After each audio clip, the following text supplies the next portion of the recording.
That dreaded organization that we all love to hate does have a dramatic effect on gold's price. In fact, they are the master manipulator, and they very well could be set up to do it again as we explore.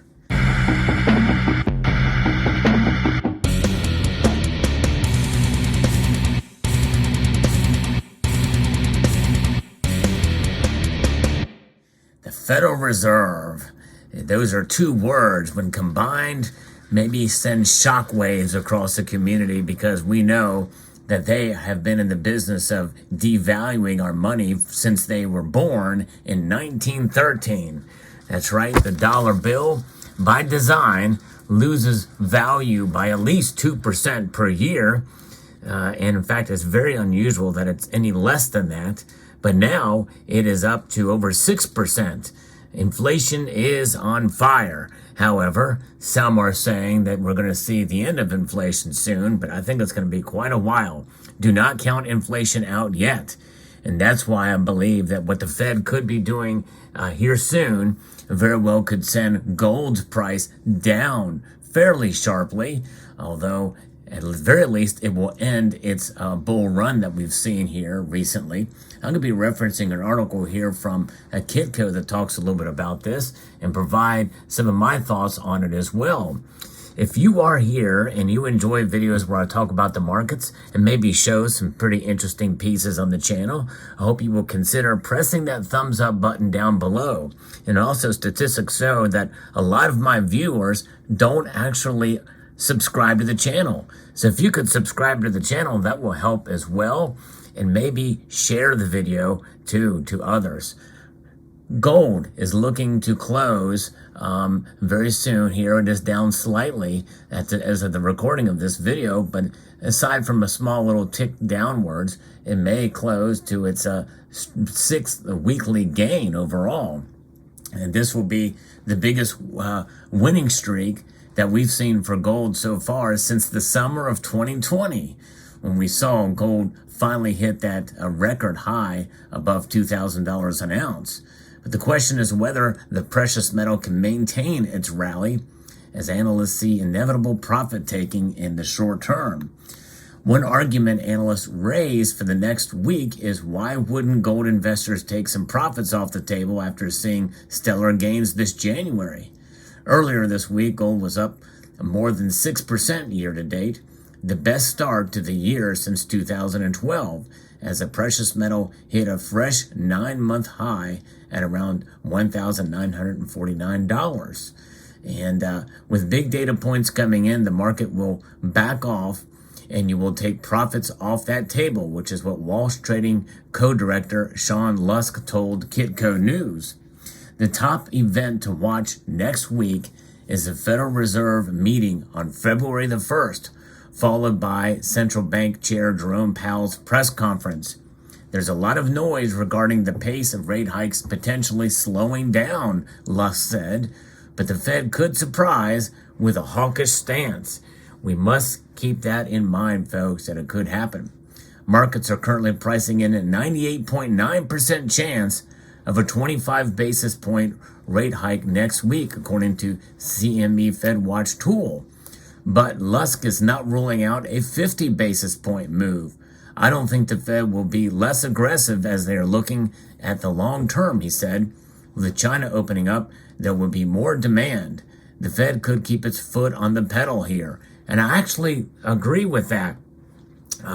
Even though I believe I'm in with the camp of the 98.9% that we're going to see a 0.25% rate hike, I believe that it's quite a possibility that they may do one more 50 basis point move. And so Lusk warned that a move below $1,917 an ounce for gold could trigger a drop to $1,920. And then the market is at risk of retesting 1890 and then 1860 levels. I wouldn't be surprised if we saw a wipeout. We had a big rally since early November.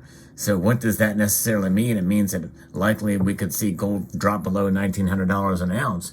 And we could see that rally, just the brakes come on pretty quickly, especially if it's unexpected. In fact, it could even fall below that. And something to keep in mind for what could happen next week. The market believes the Fed is close to being done. And senior market analyst Edward Moya told Kitco News, however, with too much inflation in the system, the Fed could signal that more needs to be done. The Fed is sticking to the dot plot, 25 basis points times 3, essentially. The Fed's preferred measure of inflation, the core PCE index, told an interesting story here just in the past few hours. It showed that annual inflation is still more than twice the Fed's target. And on a month-to-month basis, it rose and snapped a streak of declines. He noted gold will be a tough trade going into the Fed, and what it does after will be key. Another thing we have to keep in mind here is fuel cost. Gas prices are going back up again, oil prices going up, and that is going to have an effect on inflation overall. That's something we got to watch out for, folks. And even more important than the Fed meeting will be the first signs of whether massive Chinese buying is continuing post-lunar holidays. This is one of the larger drivers for gold, according to Daniel Gali, who is a TD Securities senior commodity strategist. The majority of analysts are bullish on gold in the long term. The upward trend is still intact. RJO Futures senior market strategist Frank Charlie told Kitco News he's disappointed the market hasn't managed to get above 1966 when quite a run, and the market is getting a breather. Once gold can get above $1,966 an ounce, and prices will shortly see the $2,000 an ounce level. So that is the next move to what we see it just kind of shoot up and be on another bull run again. But that bull run very well could stop very soon as we start to see this activity with what the Fed is going to do.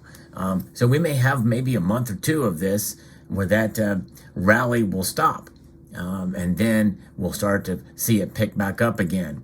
Now, those are for people who are very bullish on gold. I am one of those that think we're going to see $2,000 gold this year. I posted a video where I talked about where my price predictions and where my forecast was for gold in 2023. Hope you will check it out if you haven't done so already. But part of that means that we very well may see lower prices as we see some of this activity occur and a Fed surprise. And in some cases, I would not be surprised if they were to do that. But a lot of it also has to do with the employment situation. So we're going to have to watch what's going to happen next week as the U.S. jobs report from January. Markets expect to see an additional 185,000 positions added, with the unemployment rate climbing to 3.6 from 3.5. You have to keep in mind of all of the layoffs that have been announced by Microsoft, by Amazon, and others. Employment creation remains strong for now, but job layoff announcements are coming in thick and fast, according to ING's chief international economist, James Knightley. We expect to see a softer non-farm payrolls increase than seen in recent months, but it's still likely to be well above 100K, given the large amount of job vacancies that remain. And we also have to see what the European Central Bank and the Bank of England monetary policies hold for us as well next week. A lot of factors are at play, but I think there's probably more in the immediate term that could lead to at least a stop in the rally for gold, and if anything, maybe even a pull down in the immediate term. In fact, some of this, as I record this video, we're seeing gold ease off just a little bit, down very, very slightly as they come very close to the market close on Friday. But let me know what your thoughts are about gold's price and what it could do.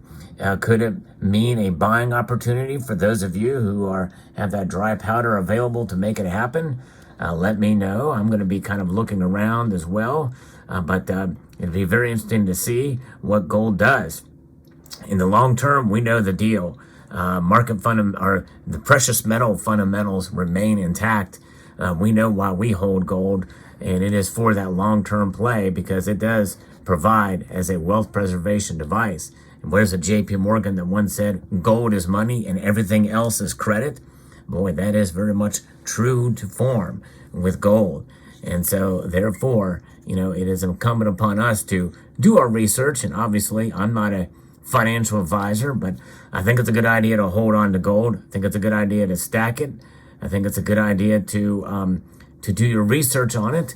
And it has served us very well in humanity throughout multiple cultures, generations, nation states. And it is recognized beyond even multiple religions, for sure. So we know it's in the Bible, and it is relevant no matter what happens in society. Gold is something that is sought after and desired and understood to be that which has, in a sense, saved humanity on multiple different factors and fronts from economic turmoil and collapse in certain situations and during the course of time. Of course, obviously, I make that statement understanding in a fiscal sense, it was provided to us by God. Essentially, God is the ultimate savior of humanity through Jesus. But notwithstanding, I think when we think about it in a financial sense, and look at its beauty, there's nothing that matches gold in terms of its color, in terms of its reaction, that it doesn't react to the environment. And it's a beautiful metal indeed. So there you have it. Let me know what your thoughts are below about this amazing metal and about what the Fed could do to stop that rally for the short term. But no matter what they may do to stop gold's rally, they cannot stop gold, and they cannot stop us from having gold and holding gold. So there you go.